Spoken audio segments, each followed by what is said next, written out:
আসসালামু আলাইকুম ওয়া রাহমাতুল্লাহ। বিভিন্ন সময়ে আমরা অনেকেই ঋণগ্রস্ত হই। এই ঋণ প্রকৃতপক্ষে কারো জীবনের ক্ষেত্রেই সুখের খবর নয়। আর তাই জীবনে সবসময় আমাদের উচিত ঋণ থেকে মুক্ত থাকা। ঋণ থেকে মুক্তি লাভের জন্য হাদিস শরীফে দুটি বিশেষ ও কার্যকরী দোয়া বর্ণিত হয়েছে।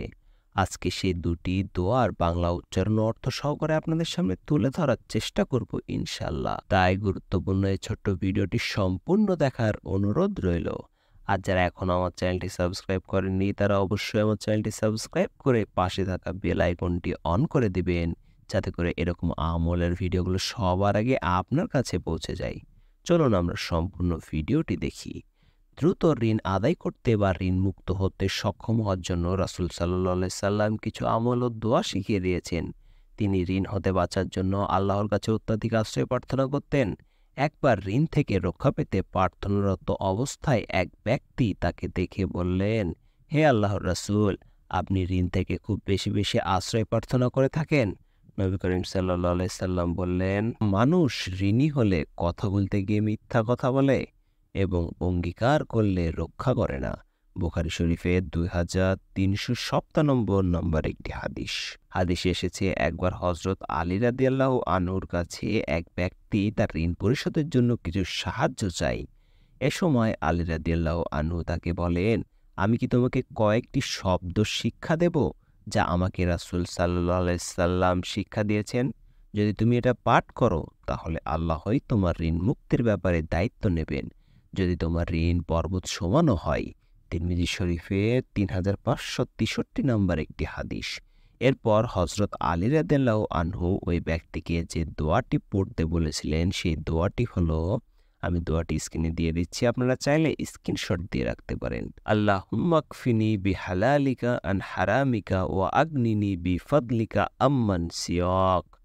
বাংলা অর্থ, হে আল্লাহ, হারামের পরিবর্তে তোমার হালাল রুজি আমার জন্য যথেষ্ট করো, আর তোমাকে ছাড়া আমাকে কারো মুখাপেক্ষী করো না, এবং স্বীয় অনুগ্রহ দ্বারা আমাকে সচ্ছলতা দান করো। প্রিয় দিনী ভাই বোনেরা, ঋণগ্রস্ত হলে আপনারা এই দোয়ার আমলটি বেশি বেশি করবেন।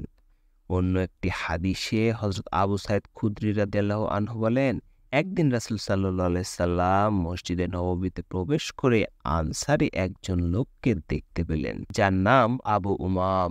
রাসূল সাল্লাল্লাহু আলাইহি সাল্লাম বললেন, আবু উমাম, ব্যাপার কি? নামাজের সময় ছাড়াও তোমাকে মসজিদে বসে থাকতে দেখা যাচ্ছে। আবু উমাম বললেন, ইয়া রাসূলুল্লাহ, অনেক ঋণ ও দুনিয়ার চিন্তা আমাকে গ্রাস করে রেখেছে।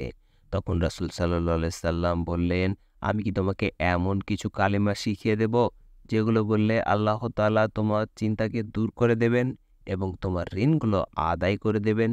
তিনি বললেন, জি হ্যাঁ ইয়া রাসূলুল্লাহ, অবশ্যই বলুন। তখন রাসূল সাল্লাল্লাহু আলাইহি সাল্লাম তাকে একটি দোয়া শিখিয়ে দেন এবং সেই দোয়াটি সকাল সন্ধ্যায় পড়তে বলেন।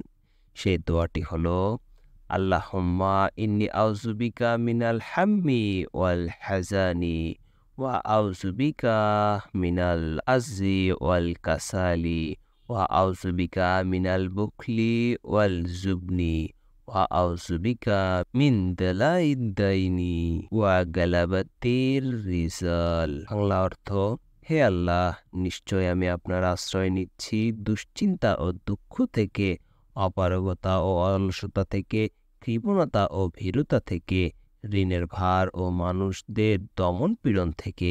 সহিহ বুখারী শরীফের 2893 নম্বর একটি হাদিস। মহান আল্লাহ তাআলা আমাদের সবাইকে ঋণ মুক্ত থাকার তৌফিক দান করুন। প্রিয় দিনী ভাই বোনেরা, এই দোয়াটি আপনারা সকাল সন্ধ্যায় আমল করতে পারেন, অর্থাৎ ফজরের নামাজের পরে এবং মাগরিবের নামাজের পরে এই দোয়াটি আপনারা আমল করতে পারেন। চাইলে এমনিতেও সকালে এবং সন্ধ্যায় আপনারা এই দোয়াটির বেশি বেশি আমল করবেন। ইনশাআল্লাহ আপনারা ঋণ থেকে মুক্তি লাভ করবেন। আমি শুরুতে যে দোয়াটি দেখিয়েছি এবং পরে যে দোয়াটি দেখিয়েছি, এই দুইটি দোয়া যদি আপনারা প্রতিনিয়ত আমল করেন, ইনশাআল্লাহ আল্লাহ তাআলা আপনাদের ঋণ থেকে মুক্তি লাভ করে দেবে। মহান আল্লাহ তাআলা আমাদের সবাইকে ঋণ মুক্ত থাকার তৌফিক দান করুন। সকলে বলি আমিন। সকলে ভালো থাকুন, সুস্থ থাকুন। আল্লাহ হাফেজ।